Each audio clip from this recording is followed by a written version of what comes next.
Voy a empezar con esta frase del famoso autor John Kennedy. El abogado es un constructor social de la justicia. Bien, un ameno y cordial saludo a todos los audiovisores que se vienen conectando a través de las diferentes redes sociales de la Asociación Jurídica Derecho en Línea. Quien les habla es Arely Medina en calidad de moderadora en esta ocasión y pues reciban una cordial bienvenida a la sesión número 14 del ciclo de conferencias por el segundo aniversario de la Asociación Jurídica de Derecho en Línea, que tiene el auspicio del académico Ilustre Colegio de Abogados de Sullana, y es grato comentarles que contamos con la presencia de un buen amigo de la casa, gran conocedor del derecho constitucional. Con ello me refiero al doctor Óscar Andrés Paso Pineda, que nos disertará el tema los juicios de Nuremberg y Tokio del nuevo derecho internacional. Pero antes de dar inicio, daremos a conocer los aspectos más importantes de su hoja de vida de nuestro ponente. Es abogado con tesis cum laude por la Universidad San Martín de Porres. Ha sido docente en las facultades de Derecho de la Pontificia Universidad Católica del Perú, de la Universidad de San Martín de Porres, la Universidad Nacional Mayor de San Marcos y de la Academia de Magistratura. Es especialista en justicia constitucional por la Universidad Castilla de la Mancha, España, y en técnicas de interpretación jurídica por la Universidad de Génova, Italia. Es profesor en la Universidad Nacional Mayor de San Marcos y en la Academia de Magistratura. Entre sus múltiples logros se encuentran sus amicus curiae del séptimo Pleno Casatorio Civil y fue ganador del Premio Nacional Francisco García Calderón Landa. Además, es miembro del Consejo Consultivo del Instituto de Derecho Privado. En tanto, en nombre de la Asociación Jurídica Derecho en Línea, les damos la bienvenida a nuestra casa de estudios. De igual manera, estimada comunidad jurídica, hacerles saber que si tienen preguntas pueden intervenir durante la clase levantando la mano para poder participar, y dejando todo recalcado, los dejamos con el ponente. Doctor Óscar Andrés Paso Pineda, le cedo la palabra. ¿Qué tal? ¿Cómo están? Buenas noches. Bueno, solo precisar respecto a lo último que yo no he ganado el premio que se mencionó. Seguramente ha habido ahí una especie de traspase con las hojas de vida, solamente para dejarlo claro y que no se me atribuya títulos que no tengo. En primer lugar, gracias por la gentil invitación.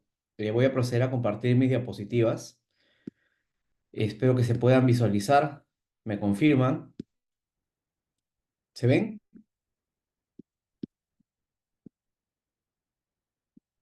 Sí se ve, ¿no? Sí, doctor, es correcto. Se logra visualizar todo. Bueno, el tema que voy a disertar el día de hoy tiene que ver con los juicios de Nuremberg y Tokio y el nuevo derecho internacional. Yo podría decir que hay un antes y después en el ámbito de la teoría del derecho, y esto también abarca el derecho internacional y los derechos humanos, con el desarrollo de los juicios de Nuremberg y Tokio, porque van a suponer un cambio de 180 grados en la manera en cómo los estados manejan la política internacional. Pero claro, si queremos hablar de Nuremberg y Tokio, tenemos que tener un poco claro qué fueron estos tribunales penales internacionales.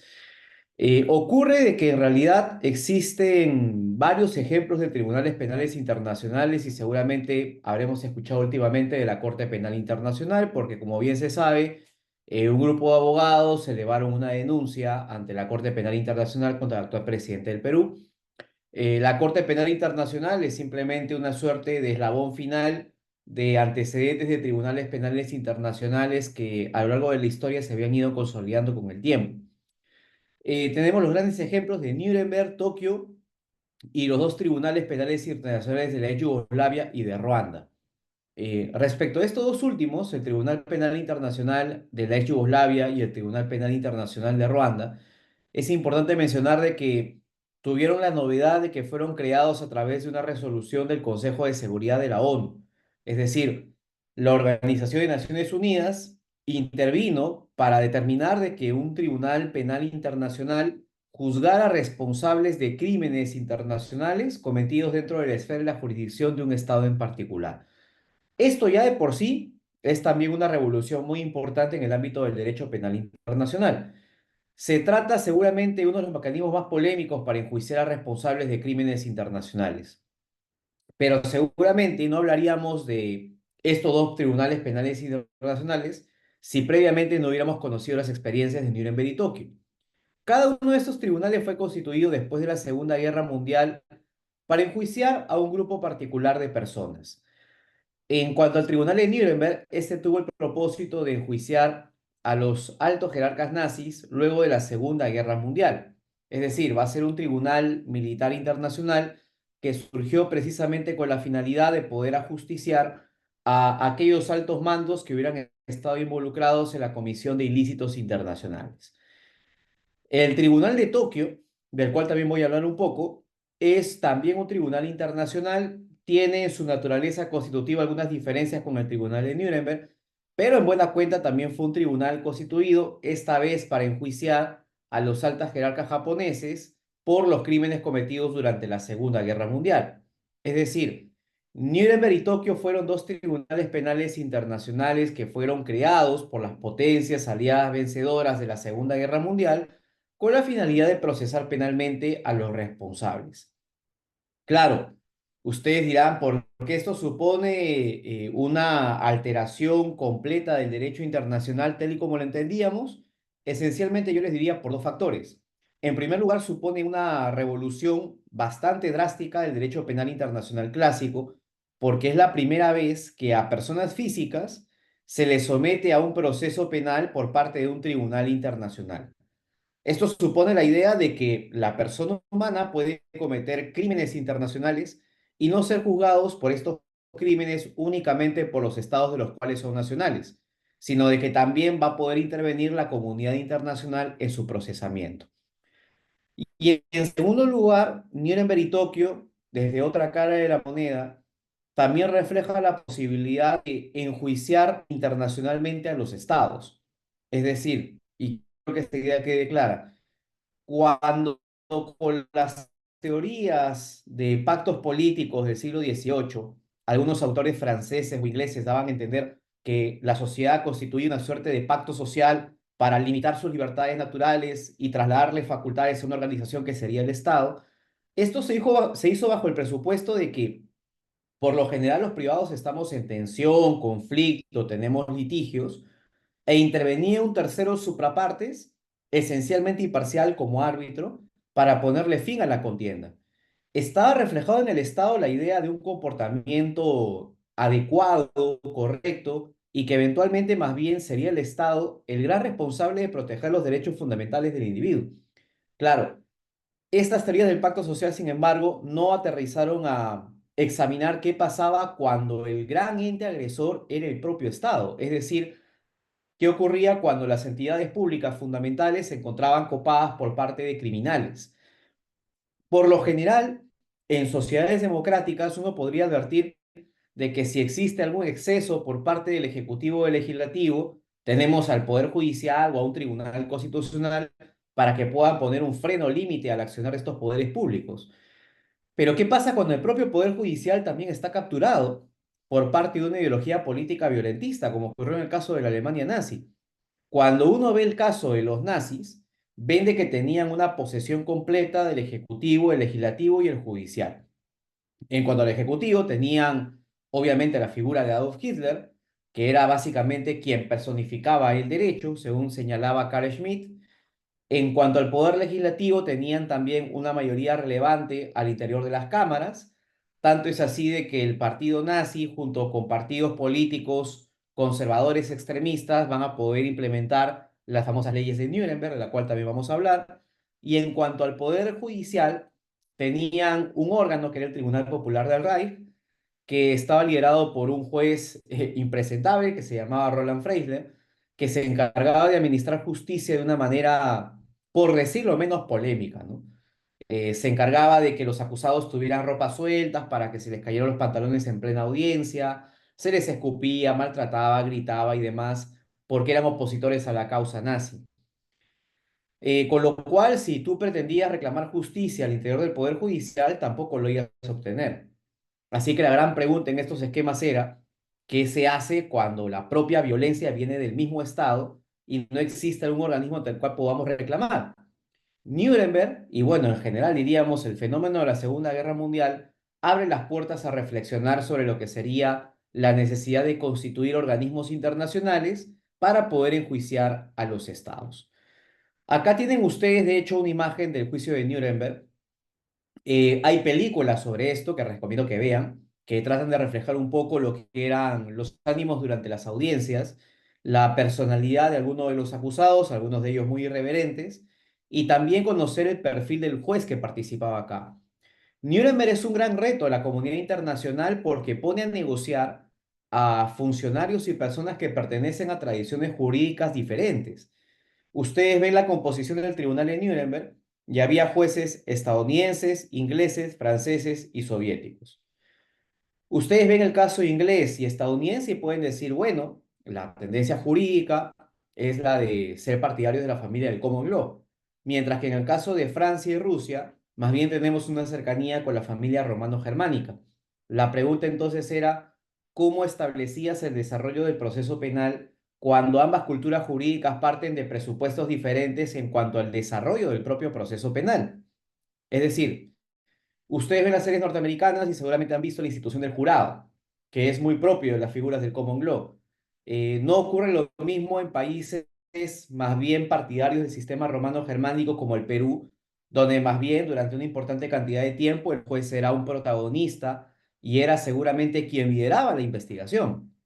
Con lo cual, había que hacer algunas negociaciones sobre cómo establecer el Tribunal Internacional, que es algo que ocurre al día de hoy, ¿no?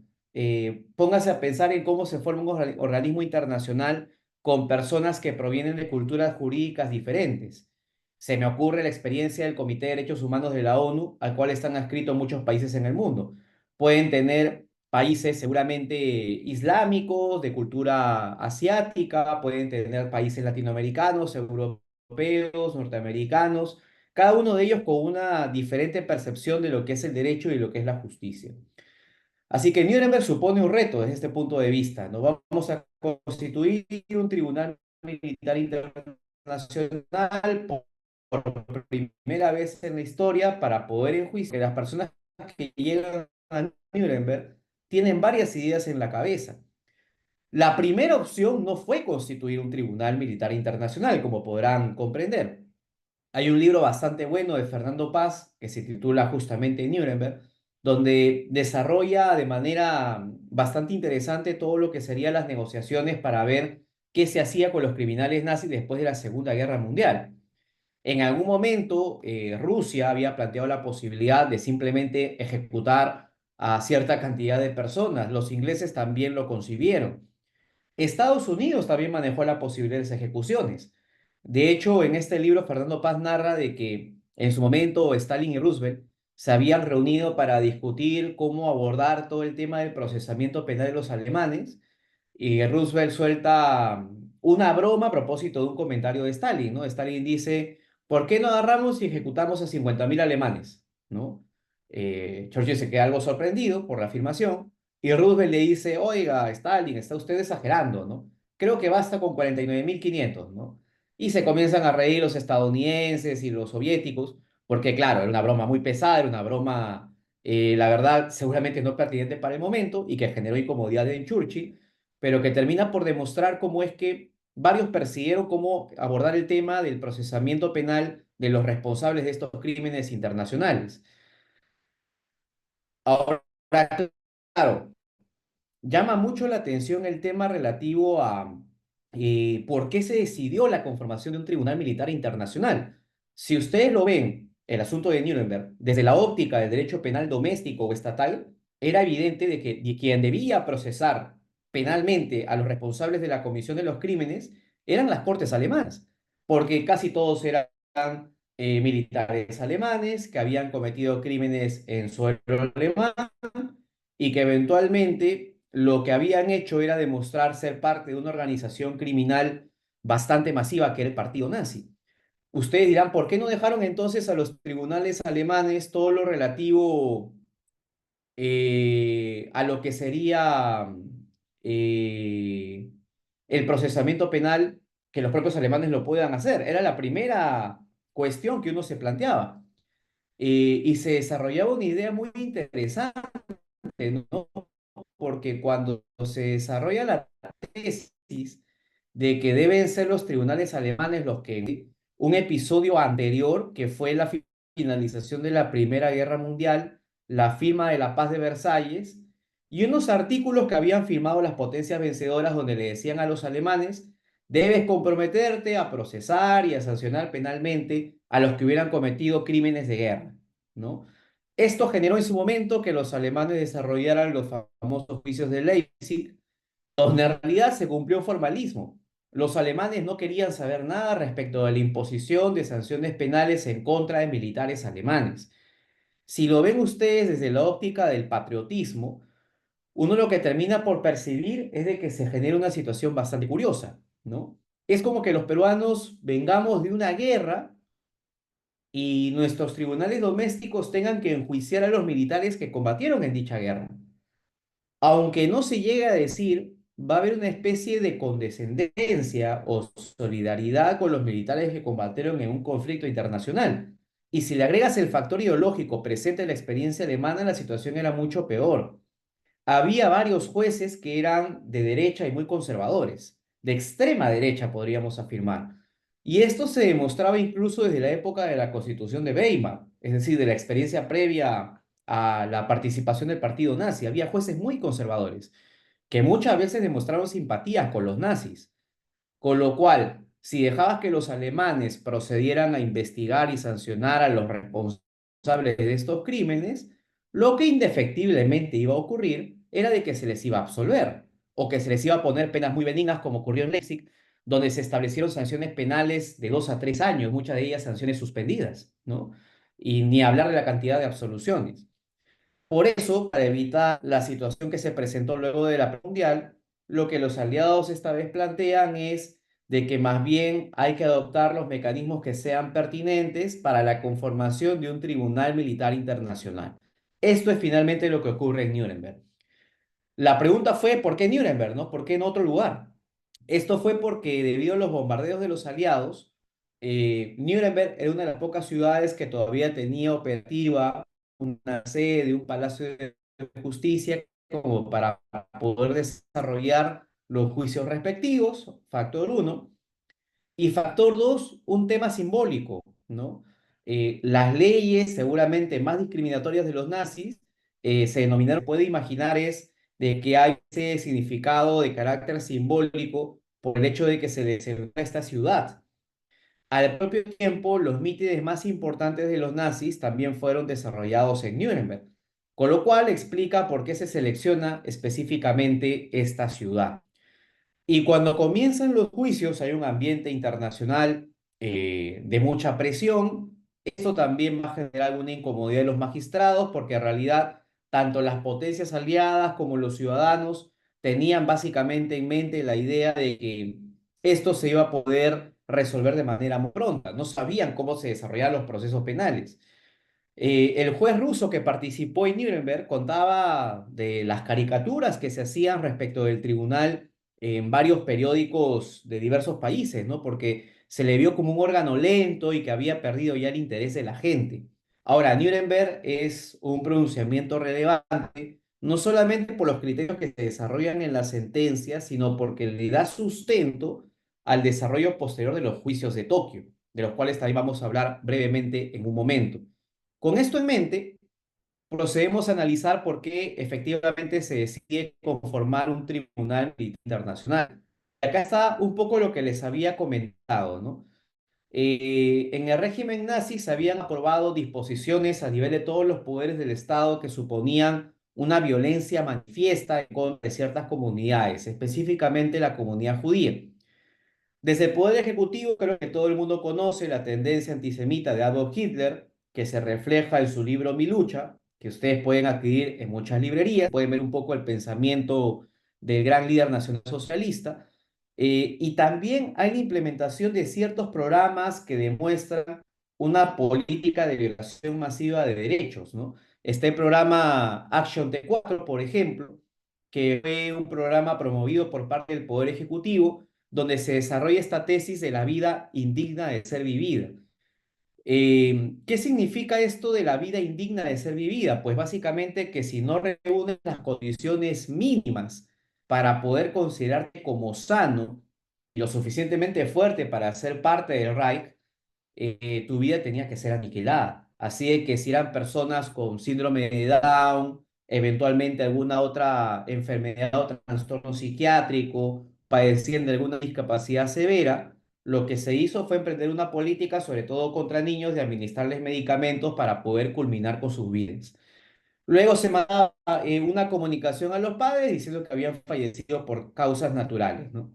Ahora, todo este asunto, ¿cómo sale a la luz? Porque varios familiares se dan cuenta de que en realidad las cartas que les remiten son esencialmente copias, ¿no? Y esto comienza a generar varias sospechas sobre cómo se había aniquilado a los menores. Era muy llamativo, sin embargo, el hecho de que cuando se hizo estudios estadísticos y también estudios de encuestas sobre qué pensaban los alemanes en general sobre la discapacidad, y esto era muy propio, hay que decirlo, de esta década de los 30, 40 del siglo pasado, muchas personas estaban de acuerdo con exterminar a las personas con discapacidad.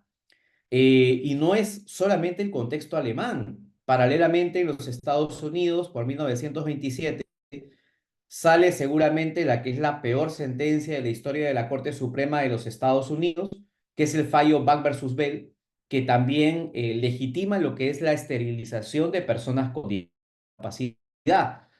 Y de hecho los alemanes muchas veces dijeron de que sus leyes eugenésicas, sus leyes de dominio de los las habían copiado de los estadounidenses.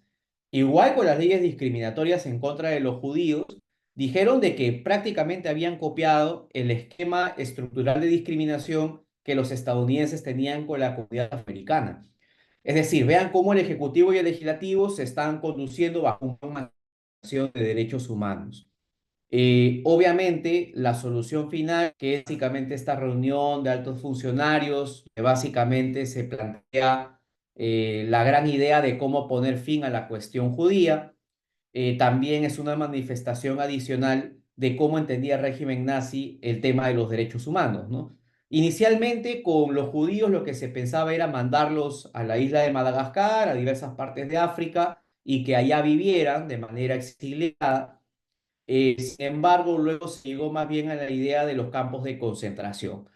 Supuestamente los campos de concentración en un inicio no fueron concebidos como campos de exterminio, pero el desenvolvimiento natural de las cosas terminó generando que esto así sea. Vean entonces cómo Ejecutivo y Legislativo están copados por los nazis. Las leyes de Nuremberg también suponen un gran reflejo de esto. Estas leyes básicamente lo que hicieron fue despojar de a pocos de diversos derechos civiles, políticos y económicos a los miembros de la comunidad judía. Por ejemplo, se les prohibía el dictado de clases a nivel de las universidades. Y un viejo conocido nuestro, Hans Kelsen, tuvo que dejar el decanato de la Universidad de Colonia esencialmente por esta clase de leyes persecutorias. Felizmente Kelsen llega a huir de Alemania cuando el asunto de los campos de concentración no había alcanzado su punto más alto, con lo cual él se da su exilio en los Estados Unidos, en la Universidad de Berkeley en California, y ahí escribe varios manuales y artículos que están vigentes al día de hoy, ¿no? Pero él en su condición de judío, pese a haber combatido la Primera Guerra Mundial, no se consideró alguien que podía seguir el dictado de clases dentro de Alemania. Así como se prohíbe el dictado de clases, también se les prohíbe ser parte de la administración pública, se les restringen diversos derechos, como el acceso también a pasaporte, ciudadanía y demás. Esto es solamente un pequeño grupo de las leyes de Nuremberg, ¿no? Porque es un paquete normativo que incluía también normas de carácter penal represivas si es que se advertía el escenario de que una mujer alemana, por ejemplo, había quedado embarazada de un hombre judío. Varias cosas de las cuales podríamos hablar por horas, pero que podemos resumir como las leyes de Nuremberg, que básicamente demuestra que el poder legislativo también está involucrado en la violación masiva de los derechos humanos de la comunidad judía. Y cuando trasladamos todo al ámbito del poder judicial, que debía ser el órgano que debía garantizar los derechos fundamentales de los judíos o de cualquier otro ciudadano, la situación no es menos dramática. Cuando uno revisa la doctrina penal nazi, surgen varios temas incómodos, ¿no? Principios que en el ámbito del derecho continental se entendía como consolidados y que si ustedes son penalistas no tendrán ninguna duda en defenderlos y van a ser directamente ignorados por parte de la judicatura nazi, ¿no? Por ejemplo, el relajo del principio de legalidad. No tengo ni siquiera por qué explicar qué es el principio de legalidad. Significa la idea de que si te van a sancionar por una conducta, esta tiene que haber estado previamente establecida como delito en algún cuerpo normativo. Bueno, en el caso de la judicatura nazi, como la aplicación de sanciones penales básicamente tenía una finalidad que era proteger a Reich alemán y eventualmente enaltecer la figura de Adolf Hitler, el principio de legalidad cedía un poco el paso a esta necesidad, con lo cual era usual de que los jueces aplicaran penas no previstas en el marco legal vigente o que les establecieran conductas delictivas que no estaban tipificadas con anterioridad. Un caso muy conocido fue del ciudadano que quemó lo que sería el Parlamento alemán en un acto de protesta, lo detuvieron. Hitler aprovecha para pedirle plenos poderes al Parlamento, el Parlamento saca una ley de plenos poderes a Hitler, dándole prácticamente un cheque en blanco en cuanto al ejercicio del poder, y se aprueba con posterioridad a la quema del Parlamento alemán una ley que sancionaba estos hechos con pena de muerte. Antes del hecho delictivo no se sancionaba con pena de muerte. Sin embargo, el Poder Judicial le aplica de forma retroactiva lo que sería la pena de muerte a este ciudadano, ¿no? Pese a que no estaba contemplada como sanción al momento que él comete el hecho delictivo. Y ahí podemos poner múltiples ejemplos más de cómo se comportaron los juristas nazis durante esta época, ¿no? El principio de culpabilidad también se ve bastante relajado, porque en realidad sancionamos a las personas no por sus hechos, sino por su estilo de vida. Así es que si tu estilo de vida no era cercano al del nacionalsocialismo o no pregonabas los valores patrióticos del Tercer Reich alemán, te podían sancionar penalmente. Es decir, es un derecho penal del autor y no un derecho penal de la conducta. Y ya había hablado también de la retroactividad y cómo se aplicó evidentemente en perjuicio de las personas que habían adoptado conductas de manifestación en contra del régimen nazi. Recomiendo que vean a YouTube, hay un documental bien chiquito de unos 10 a 15 minutos sobre Roland Freisler y el Tribunal Popular de Reich para que se den cuenta de cómo se administraba justicia a las personas acusadas de oposición al régimen nazi. Si uno toma en cuenta este contexto, donde solamente he contado los puntos más seguramente notables, estoy dejando de lado un gran cúmulo de hechos delictivos adicionales, ya se da cuenta de que es posible obtener alguna especie de respuesta favorable frente a un reclamo del Poder Ejecutivo, Legislativo o Judicial en el esquema de la Alemania nazi. Por eso es que resulta indispensable que la comunidad internacional intervenga frente a escenarios en los que dentro del propio Estado no hay mecanismos de reparación de daños frente a violaciones a los derechos fundamentales. Y por eso les comentaba que no va a sorprender que por el año 1950 en Europa se apruebe el famoso Convenio Europeo de Protección de los Derechos Humanos y las Libertades Fundamentales, con la finalidad de enjuiciar a los estados. Ya una cara de la moneda se había logrado con los juicios de Meritocchio, que pudo acusar penalmente a personas naturales por crímenes internacionales que no tenía antecedentes en realidad. Y la otra cara de la moneda era la posibilidad de que el ciudadano mismo denuncie su estado ante la comunidad internacional. Ahí se va a formar la Comisión Europea de Derechos Humanos y el Tribunal Europeo de Derechos Humanos. Este último sigue en funciones hasta el día de hoy y ha recibido reformas bastante importantes. He comentado un poco de esto, ¿no? El asunto de los antecedentes de por qué básicamente se decide conformar el tribunal. Y hay un asunto bien interesante con el Kaiser Guillermo II. Hay un texto bastante bueno de William Chavas que se ha publicado hace unos años que se llama El juicio del Kaiser. Lo pueden encontrar por Buscalibre.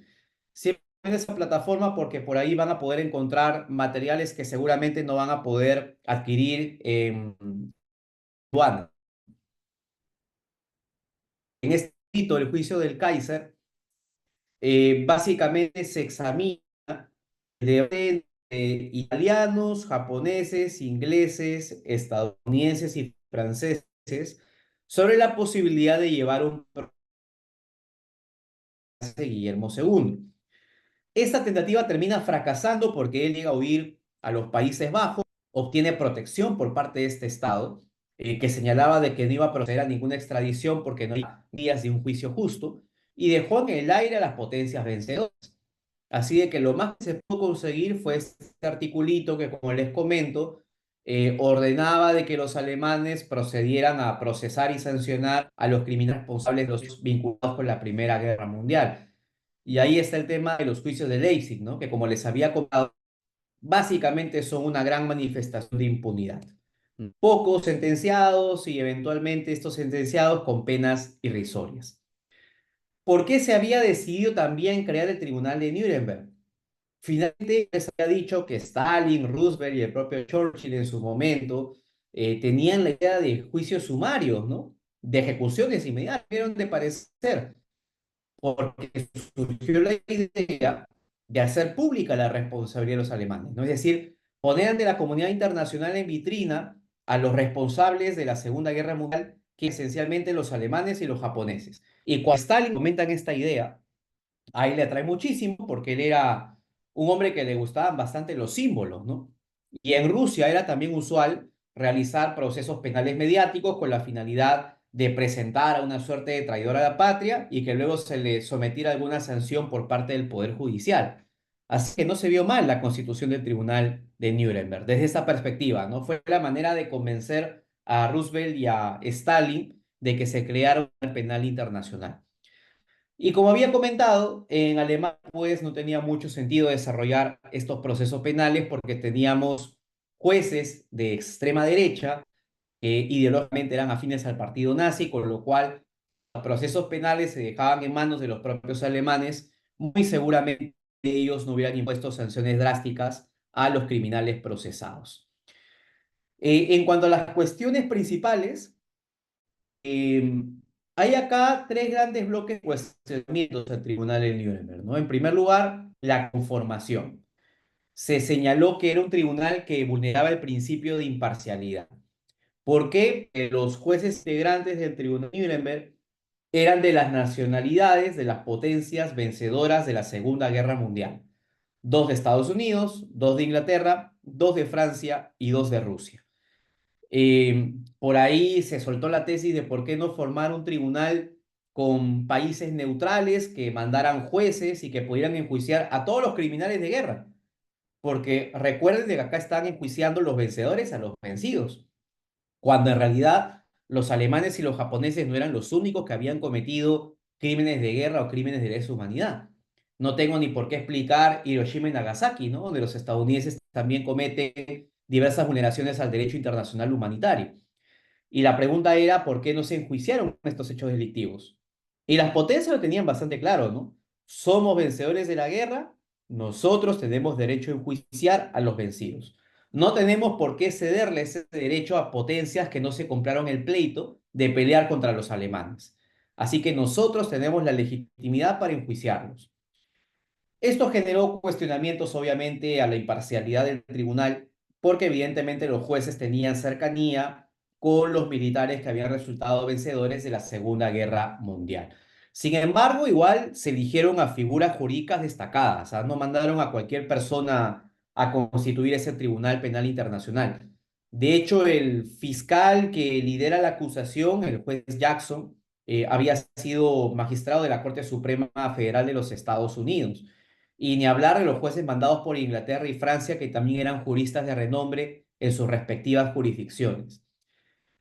Un segundo gran cuestionamiento era qué ley se iba a aplicar a los alemanes, porque lo que hacen básicamente Estados Unidos, Francia e Inglaterra es crear un estatuto, que era el Estatuto de Nuremberg, que establecía tres grandes delitos, ¿no? Crímenes de lesa humanidad, crímenes contra la paz y también todo lo vinculado a los crímenes de guerra.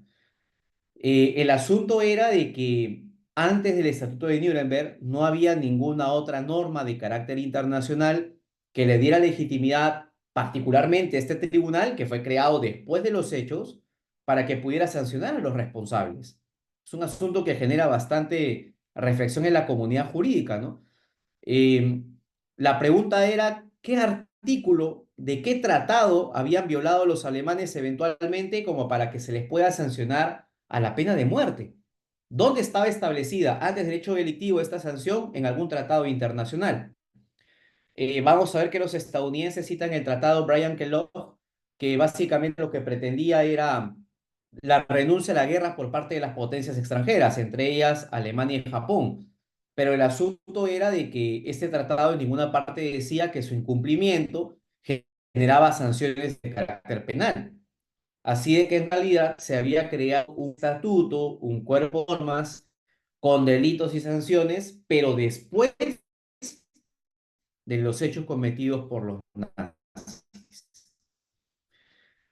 Por eso también ahí se habla de un tribunal ex post, ¿no? El Tribunal Militar Internacional de Nuremberg sea en realidad después de los hechos. Es un tribunal ex post, algo que también suele estar prohibido en el ámbito del derecho penal. Se debía entonces hablar de una suerte de derecho a ser juzgado de conformidad con un procedimiento preestablecido en la ley, algo que sin embargo no ocurrió en esta época. Ahí ustedes van a ver también la competencia del tribunal. El primer aspecto a abordar era, bueno, vamos a crear un tribunal militar internacional. ¿Y a quiénes vamos a sancionar? ¿Quiénes van a ser los grandes procesados en Nuremberg? Era materialmente imposible que todos los militares puedan eventualmente ser procesados. Imposible. Es más, tenían ustedes a ciudadanos de a pie que eran simpatizantes de los nazis. Otra gran pregunta era si a ellos también se les iba a someter a un proceso penal. Tenían ustedes a las personas que siempre conocieron de los campos de concentración y nunca los denunciaron. A ellos también, ¿quién los iba a enjuiciar? Y tenían ustedes un gran aparato nazi de cientos de miles de funcionarios y la gran pregunta también era si este tribunal de Nuremberg tenía la capacidad operativa de procesarlos a todos, lo cual se demuestra como algo imposible. Así de que finalmente se decide procesar a lo que serían los más altos jerarcas nazis, que ahorita vamos a ver básicamente quiénes fueron, ¿no? ¿Y qué clase de delitos fueron abordados por el Tribunal de Nuremberg? Como les había comentado, los crímenes contra la paz, que al día de hoy se entendería como el crimen de agresión, es decir, la sanción penal por emprender una guerra contra otro Estado, los crímenes de guerra, que ya eran sobradamente conocidos para esa época, y la figura de los crímenes contra la humanidad. Ahora, también es bastante interesante apreciar cómo es que las reglas que se van a adoptar en la sentencia de Nuremberg luego van a ser trasladadas a los famosos principios de Nuremberg que fueron suscritos por parte de la Asamblea General de la ONU. Ustedes, si desean leerlos, ponen principios de Nuremberg y les va a salir la resolución de la ONU donde se aprueban varios principios fundamentales en el ámbito del derecho penal internacional. Ahí tienen ustedes a los procesados, en realidad algunos de ellos. Arriba a la izquierda tienen ustedes a Hermann Göring, que seguramente era el funcionario de más alto rango, era el segundo en el mando después de Hitler, que termina suicidándose un día antes de la ejecución. Ya se sabía la condena en su contra, se sabía que iba a ser ejecutado y el día anterior ingiere una pastilla de cianuro. La gran pregunta hasta el día de hoy es, bueno, ¿cómo adquirió esa píldora, no? Varios dicen de que un médico sintió cierta pena por él, porque decían que dentro de todo era una persona con una personalidad afable, graciosa y demás, y que no había generado muchas antipatías en realidad. Y seguramente por eso se le habría suministrado el cianuro, ¿no? Otros dicen de que habría existido alguna especie de soborno respecto de algunos militares para que alcanzaran este material. Hasta ahora estamos simplemente en suposiciones. También otra gran figura que ustedes pueden ver ahí es a Ribbentrop, que era canciller de Alemania, también figura conservadora dentro de los partidos alemanes. Alfred Rosenberg, que era considerado por algunos como el filósofo del Tercer Reich, que había escrito un libro muy conocido, El mito del siglo XX, donde desarrolla algunas ideas también antisemitas. Esto ha sido desmentido por algunos historiadores porque dicen de que en realidad Hitler había despreciado varias veces las obras y escritos de Alfred Rosenberg. Lo cierto es que igual era una persona importante dentro del régimen nazi. También ustedes pueden ver ahí a Julius Streicher, que propiamente no era un funcionario del Tercer Reich, pero había desarrollado a través de diversos medios de comunicación diversas ideas antisemitas y de odio en contra de la comunidad judía.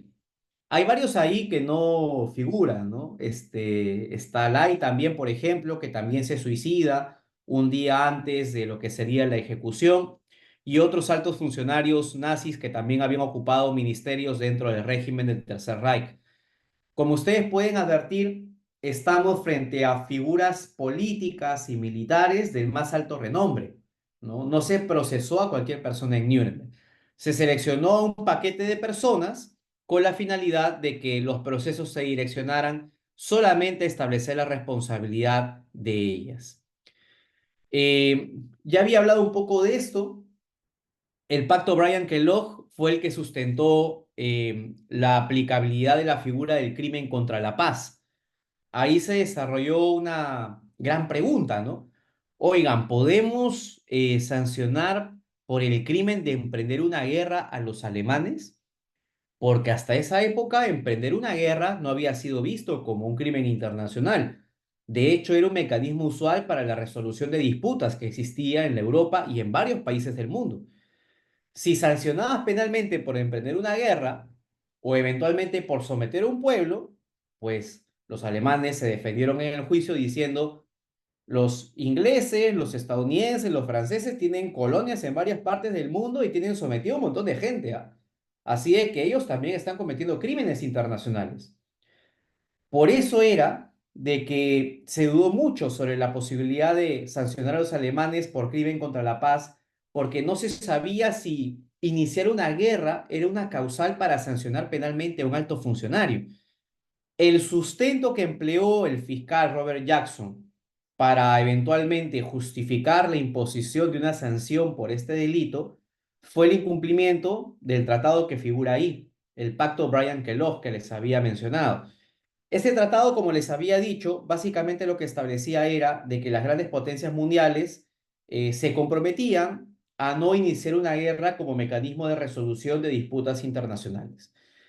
Y como Alemania y Japón no cumplieron con el tratado, cometieron crímenes internacionales. Pero claro, en ninguna parte del tratado Bryan-Kellogg se señalaba de que no cumplir con el tratado generaba la comisión de un crimen internacional y que se pudiera procesar a los funcionarios detrás de esto. También trataron de imputarle a Hitler y a su séquito que habían emprendido una política de conquista mundial. Y en realidad, cuando Göring y otros interrogados comienzan a desbaratar esta tesis, comienza la preocupación por parte del bando aliado. Porque en realidad a los alemanes tampoco les convenía un conflicto mundial. Y se llega a decir que el propio Hitler estaba incómodo con que Inglaterra y otras potencias comenzaran a involucrarse en las hostilidades, porque no estaba dentro de su mapa mental que esto ocurriera. De hecho, en algún momento Hitler pensaba de que lo ideal sería que él se reparte el mundo con los ingleses, ¿no? Había una suerte de respeto ahí. Y sin embargo, se le atribuía de que había promovido una política de conquista mundial. A los japoneses también se les va a procesar penalmente por esto, pero en el caso del Japón la situación era más delicada porque se le atribuía una política de conquista dentro de Asia, de someter a países como si fueran colonias. Y los japoneses replican diciendo: pero si es lo que toda la vida han estado haciendo Estados Unidos, Inglaterra y Francia, ¿por qué yo, que quiero emprender una política de conquista en Asia, sí me veo prohibido de hacerlo y hasta sancionan a mis altos funcionarios? Y tenemos la figura de crimen de lesa humanidad, que en el Estatuto de Nuremberg se vincula con ocasión solamente de la Segunda Guerra Mundial. Es decir, no cualquier crimen de lesa humanidad podía ser competencia del Tribunal de Nuremberg. La pregunta que cae por su propio peso es: ¿por qué lo pensaron así? ¿Por qué lo diseñaron de esta manera? Bueno, por una razón muy sencilla. Porque había el temor de que se denunciara que los estadounidenses también estaban cometiendo crímenes de lesa humanidad, sobre todo con la comunidad afrodescendiente, porque habían actos de discriminación, de exterminio, asesinato, desaparición masiva en contra de la población negra en los Estados Unidos. Al propio tiempo, como les había también comentado, existía toda una política de promoción de la eliminación de las personas con discapacidad dentro de los Estados Unidos.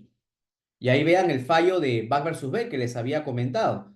Estados Unidos tenía en sus espaldas una gran cantidad de crímenes que habían cometido y que podían generar la discusión sobre si también no eran crímenes de lesa humanidad.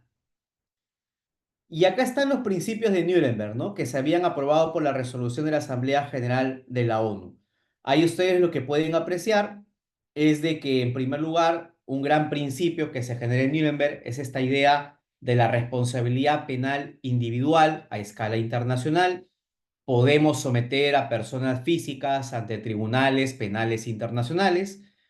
En segundo lugar, se desarrolla esta idea de que estos crímenes internacionales, para su adecuada sanción, no tienen por qué estar regulados explícitamente en la legislación doméstica de cada estado.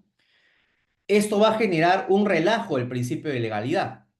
Yo les recomiendo, ahí cuando tengan un tiempito, vean la redacción del artículo 15 del Pacto Internacional de Derechos Civiles y Políticos, que regula el principio de legalidad penal, y compárenlo con el artículo 9 que está en la Convención Americana sobre Derechos Humanos. En el artículo 15 del Pacto Internacional de Derechos Civiles y Políticos, se dice de que nadie puede ser condenado si es que el hecho no está previsto en el derecho nacional o internacional antes de la comisión del hecho delictivo. O sea, precisan de que en virtud de criterios del derecho internacional también es posible sancionar a una persona, aunque la legislación doméstica no establezca alguna especie de sanción por ese hecho delictivo. Es un relajo del principio de legalidad que es una herencia propia de los países del common law que no veían mucho problema con la aplicación de los tipos penales, problema que sí veían países del sistema romano germánico porque nosotros no estamos tan acostumbrados a inobservar el principio de legalidad. También se señalan los principios de Nuremberg que los jefes de Estado no pueden argumentar su inmunidad para evitar ser procesados ante un tribunal, sobre todo cuando se trata de crímenes internacionales. Se señala también de que el cumplimiento del deber no es un eximente de responsabilidad penal. Yo no puedo decir simplemente como militar, me habían ordenado que ejecute a 1000 personas y yo tenía que cumplir esa orden. No es un eximente de responsabilidad penal, salvo que se acreditara de que ese exterminio fue bajo coacción, ¿no? Y también es llamativo cómo los principios de Nuremberg se preocupan en establecer las garantías de un juicio justo por todos estos criminales que hubiesen cometido algún delito de carácter internacional. Y se habla de los crímenes contra la paz, crímenes contra la humanidad y los crímenes de guerra. El delito de genocidio recién va a ser incorporado después en una convención internacional contra el genocidio por la obra de diversos juristas, sobre todo judíos, que habían promovido el establecimiento de un crimen internacional autónomo para esta clase de conductas. Y acá tenemos al Tribunal de Tokio. Ahí les he dejado un enlace para que vean un poquito de qué fue este tribunal, cómo se constituyó y demás. Es un video de unos 40 minutos. Pero aparte les recomiendo que vean en Netflix, hay una serie que se llama Los Juicios de Tokio. Tiene 4 capitulitos, cada uno de ellos dura aproximadamente 1 hora, donde básicamente se presenta la vida de los jueces que participaron en los juicios de Tokio, bajo la perspectiva del juez representante de los Países Bajos, ¿no? Del cual vamos a hablar un poco. Pero les recomiendo porque la serie refleja muy bien los grandes dilemas y problemas que tuvieron que afrontar estas personas al momento de decidir establecer sanciones penales a los japoneses por la comisión de crímenes internacionales. ¿Por qué les he hablado de los juicios de Tokio? Porque tienen la virtud de reflejar seguramente un poco mejor graves problemas de derecho internacional que no se habían destacado tanto en Nuremberg. Acá va a haber mucho más discrepancia y de hecho van a haber votos en contra de la decisión mayoritaria. No va a ser como en Nuremberg, que básicamente todo se resolvió bajo el criterio de la unanimidad. Acá sí van a haber jueces que van a mostrar serias discrepancias con la forma en cómo se está aplicando sanciones penales en contra de los responsables. En cuanto a las diferencias con el Tribunal de Nuremberg, se caracteriza este Tribunal de Tokio porque fue creado esencialmente por una directiva del general Douglas MacArthur, que era el representante de los Estados Unidos en el Japón y era como una suerte de jefe de ocupación. Él lidera todo lo que sería la reconstrucción del Japón luego de la Segunda Guerra Mundial, deja las bases para el establecimiento de una constitución y además va a tener una participación bastante activa por estos años. Lo presentan en los juicios de Tokio como una figura que eventualmente se reunía con el presidente del tribunal, pero que no se advirtió al menos que desplegara alguna suerte de presión en contra de este órgano, ¿no? Yo les recomiendo que vean un librito que se denomina El juicio de Tokio, donde justamente este juez de los Países Bajos, que había manifestado discrepancia con la posición mayoritaria, es entrevistado por Antonio Cassese, un jurista bastante conocido en el ámbito del derecho internacional, y le preguntan sobre si eventualmente Douglas MacArthur presionó de alguna manera al Tribunal de Tokio para sancionar penalmente a los responsables. Él dijo de que nunca sintió ninguna presión por parte de Douglas MacArthur. Y si lo dice un juez que votó en contra de la posición mayoritaria, creo que eventualmente hay muchas razones para creerle, ¿no? Es el juez Rowling, si lo quieren buscar. Tiene un librito que se escribió conjuntamente con Antonio Cassese, que se llama El juicio de Tokio, y que también lo pueden adquirir por diversas plataformas. Yo particularmente lo compré por Buscalibre. Es un texto muy interesante para ver qué pasó en el Japón durante la Segunda Guerra Mundial. Y en esta serie, Los Juicios de Tokio también reflejan bastante bien la vida de Rowling, la vida de Pal y también de otras personas involucradas en esta clase de crímenes. Es llamativo cómo este tribunal estuvo constituido por países adicionales a los vencedores a la Segunda Guerra Mundial. Se incorpora China, se incorpora la India, se incorpora Australia y a otros países adicionales. Bastante llamativo, ¿no? Acá participan jueces de más nacionalidades que en los juicios de Nuremberg. Y al propio tiempo, se trataba de un tribunal que estaba sometido a una alta presión política porque tenía que enjuiciar al primer ministro Shiroishi y también existía la posibilidad de emprender medidas contra el emperador Hirohito. Este último fue excluido de la acusación, lo cual generó un gran debate, ¿no? Como el emperador, el más grande reflejo de autoridad en el Japón, no iba a ser sometido al Tribunal de Tokio.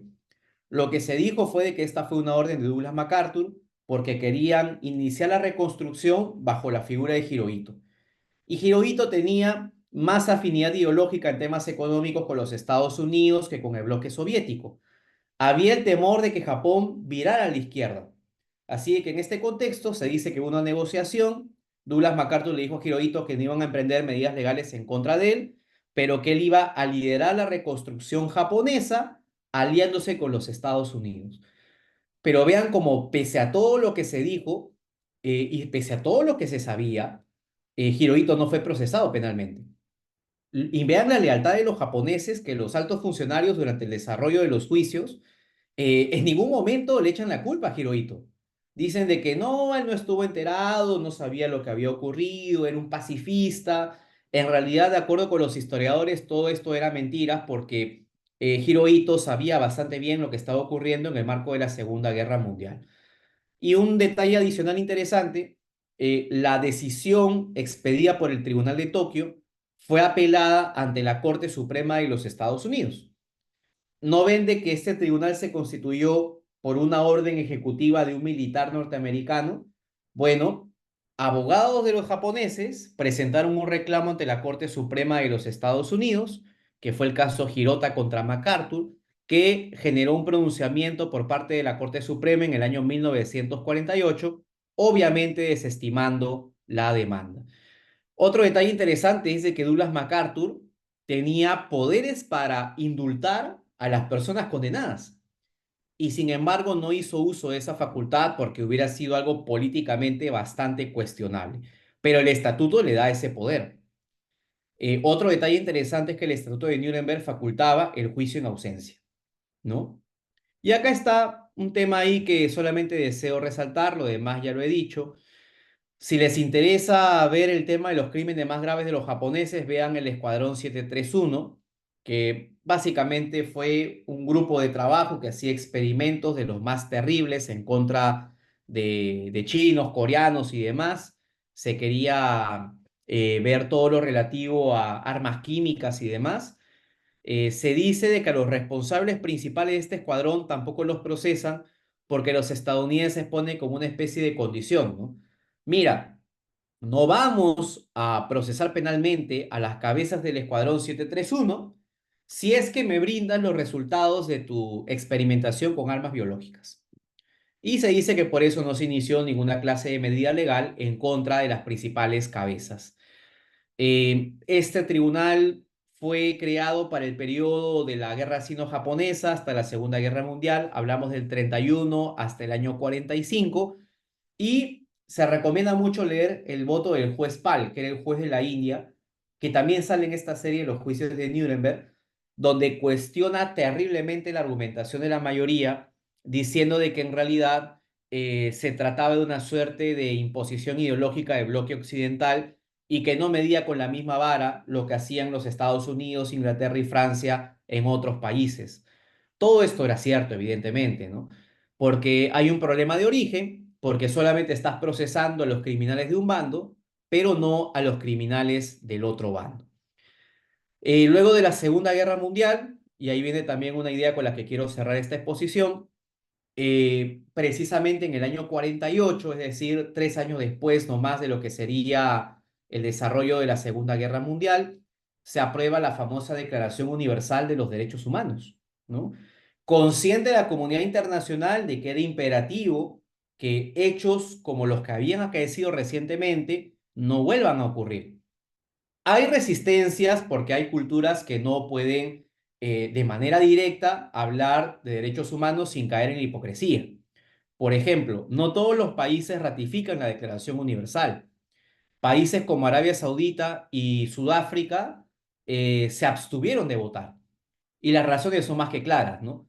Arabia Saudita, país árabe, maneja la religión del Islam, tenía miedo de que la Declaración Universal pudiera ser interpretada como igualdad plena entre hombres y mujeres, decide simplemente no firmar el documento, y en Sudáfrica se estaba cometiendo este crimen del apartheid, ¿no? Que era básicamente la discriminación estructural en contra de la población negra, que va a acabar básicamente con la asunción en el poder de Mandela.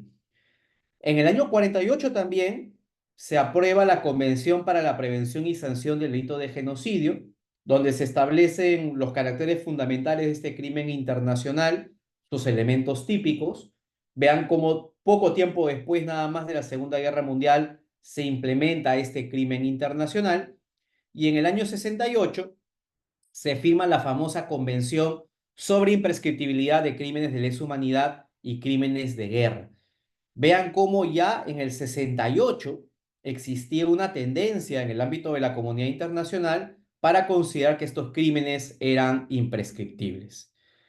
Bueno, yo ahí les estoy dejando mi correo electrónico con mis datos personales por si alguien por ahí quiere acceder a información adicional, si quieren que les pase algún material sobre el tema que he disertado el día de hoy. También los invito a seguirme por mis redes sociales, suelo hablar también de temas vinculados con derecho constitucional y derecho internacional.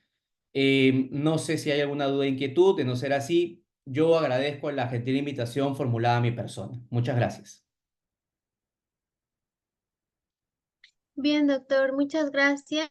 Eh, Felicitarlo por tan ilustre abordaje del tema de los juicios de Nuremberg y Tokio y el nuevo derecho internacional. Asimismo, comentarles que tenemos unos minutos para poder responder algunas preguntas por parte del público y pues todos los conectados se les indica que si tienen alguna duda pueden hacerlo mediante los chats o levantar la mano para efectos de que se les ceda la palabra. Muy bien, tenemos a Santiago. Estimado Santiago, te escuchamos. Doctor, muy buenas noches. Felicitaciones por la brillante exposición. Doctor, quería hacerle una pregunta referente a la legalidad o en todo caso los principios que han tenido que aplicarse por el Tribunal de Nuremberg en el caso de los más altos. Todavía creo que no nos ha dicho cuántos son los que han sido condenados por el delito de lesa humanidad, asesinatos, lesiones y secuestros, ¿no? Entonces, yendo un poquito al tema, doctor, creo que, por ejemplo, hay una teoría acerca del autor mediato, ¿no? Entonces, no sé qué grado de aplicación ha tenido allí por el tribunal, porque, por un lado, creo que es el autor Klaus Roxin, de la teoría del autor inmediato, eso creo que ha sido en 1970, y hasta que inclusive llegó al Perú, y justamente la Corte Interamericana de Derechos Humanos, en el caso de Barrios Altos y la Cantuta, por la matanza de los agentes militares en el gobierno de Fujimori, creo que ha ordenado recién su aplicación. Entonces, queríamos saber qué grado de aplicación ha tenido en por el Tribunal de Nuremberg, porque se supone que las personas que han tenido el cargo y de altos mandos han tenido mucha responsabilidad en esto y han sido de repente, no han sido condenados, ¿no? Esa parte, doctor, quería que nos explique un poco más. Sí, Gracias. la nomenclatura de autoría mediata por aparato de poder es una construcción que en cuanto a términos obedece ciertamente a Klaus Roxin. Efectivamente se recoge en el caso de la sentencia contra Alberto Fujimori, no sin polémicas en el ámbito de la doctrina penal, por cierto, pero en Nuremberg y Tokio varios dicen que se encuentran los antecedentes de la configuración de esta doctrina porque en realidad si uno advierte la situación de los jerarcas nazis o japoneses durante la Segunda Guerra Mundial, calzarían dentro de lo que sería la autoridad mediata por aparato de poder. Estamos convencidos que el propio Göring, Hitler seguramente, Goebbels y demás, nunca agarraron un arma y dispararon en contra de un judío. De hecho, pese a toda la revisión de documentación, no hay una orden escrita o un manifiesto directo de Hitler diciendo hay que exterminar de una vez a todos los judíos. Hay frases antisemitas y demás, ciertamente, en Mi lucha y en varias proclamas que él desarrolla en la Alemania nazi, pero salvo alguna reunión protocolar donde se abordó todo el tema vinculado con cómo abordar la cuestión judía, y se había planteado la idea de mandarlos a la isla de Madagascar y demás, no hay ningún documento que diga hay que exterminarlos. Con lo cual era usual de que los altos militares nazis dijeran, yo no sabía que esto estaba ocurriendo, esto ha sido eventualmente una conducta que fue desarrollada por los otros mandos militares, de los cuales a mí no me rendían cuentas. Pero la gran pregunta era, tú como alto funcionario no estás al tanto de que está ocurriendo básicamente todo esto al interior de Alemania. ¿No has visto noticias que salten en la comunidad internacional sobre la ejecución de los judíos y los campos de concentración? Y las condenas que se le imponen a los alemanes, a los jerarcas nazis en el juicio de Nuremberg, básicamente va por ese camino, ¿no? Por el camino de sustentar de que estas personas conocían, habían emprendido una política antisemita dentro de Alemania y la consecuencia natural era de que los otros mandos militares y operativos desencadenaran crímenes de lesa humanidad y crímenes de guerra. Porque nunca van a encontrar ustedes un documento donde Göring haya ordenado que se asesine a un grupo de personas. De la misma manera, Rosenberg y otros altos funcionarios alemanes tampoco iban a estar involucrados de esa manera. Y claro, los otros mandos militares que eventualmente ordenan a su pelotón a ejecutar a un colectivo de personas, no lo hicieron bajo la coacción de Hitler, de Goebbels y demás. Lo hicieron por voluntad propia y ordenaron a un grupo de soldados que masacraran gente, sea en los campos de concentración o sea durante las invasiones. Es decir, este mando militar ni siquiera actuó bajo coacción por parte del Ejecutivo. Lo hacía por voluntad propia, porque quería apropiarse de los bienes de los ejecutados y por varias cosas más. Con lo cual uno podría decir, era sostenible hablar de la responsabilidad penal de los altos jerarcas si es que no hay una prueba directa de que ordenó las muertes. Por eso es que se dice de que los juicios de Nuremberg son una suerte de antecedente de lo que termina por desarrollarse con posterioridad en la doctrina penal como autoría mediata por aparato de poder. Se sancionó alrededor de 40 alemanes por los juicios de Nuremberg Luego, dentro de la propia Alemania, también se desarrollan algunos procesos penales contra nazis. Empieza la época de la desnazificación, que implicó mostrarles a los alemanes en documentales lo que habían hecho las tropas con los campos de concentración. También se comenzó a resolver con cuestionarios qué nivel de identidad tenías con el partido nazi para ver si te procesaban penalmente o no, y varias medidas más con la finalidad de que los alemanes fueran conscientes de lo que se había cometido al interior de su país, ¿no? Ahí veo que José Quispe pregunta en el chat, ¿el juez Rowling es un documental, película o entrevista? A ver, lo de Rowling lo pueden ver en la serie de Netflix Los Juicios de Tokio, que les había comentado. En Netflix ponen Juicio de Tokio y el protagonista es el juez Rowling, el holandés. Pero aparte, también hay un librito que se llama El Juicio de Tokio y más allá, que lo escribe Antonio Cassese, pero que básicamente es una entrevista que tuvo con el juez Rowling, donde básicamente le hacía preguntas sobre el juicio de Tokio, el ambiente alrededor del tribunal y demás. Así de que es un libro y al propio tiempo también es una serie, estimado José.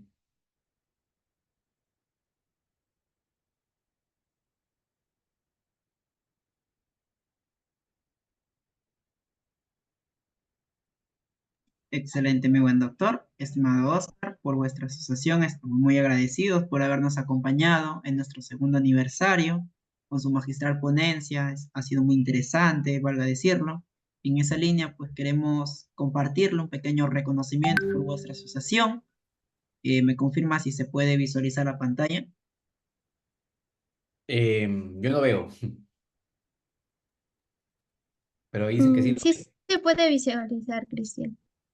Sí, perfecto. Vamos a dejar de compartir y nuevamente vamos a... Perfecto, estimado doctor. Por nuestra Asociación Jurídica Derecho en Línea, otorgamos este presente reconocimiento al doctor Óscar Andrés Paso Pineda, en reconocimiento a su trayectoria académica y profesional, así como a su importante labor en la difusión y en la promoción de derechos humanos en América Latina, en especial de la justicia restaurativa, con fecha 24 de agosto de 2024. Estimado doctor, queda cordialmente invitado para próximos eventos que tengamos a priori. Asimismo, agradecerle por estar presente en nuestro segundo aniversario. De igual manera, le deseamos muchos éxitos y parabienes en sus próximos proyectos que tenga a priori. Algunas palabras de reflexión, estimado doctor, a modo de concluir. Sí, en primer lugar, gracias por la gentil invitación. Ciertamente se trata de un tema que genera reflexión. Los invito a seguirlo en realidad porque hay muchos documentales. En YouTube pueden encontrar una entrevista a Fernando Paz, que es el autor de este libro del juicio de Nuremberg, un manual bastante completo en realidad, y que a partir de ahí reflexionemos un poco sobre los cambios que han ocurrido en los últimos años y qué esperar en el futuro, ¿no? Gracias por este espacio para compartir estas pequeñas ideas. Muy amable, estimado doctor. Con ello hemos concluido su presentación. Con permiso. Gracias. Hasta luego. Cuídense.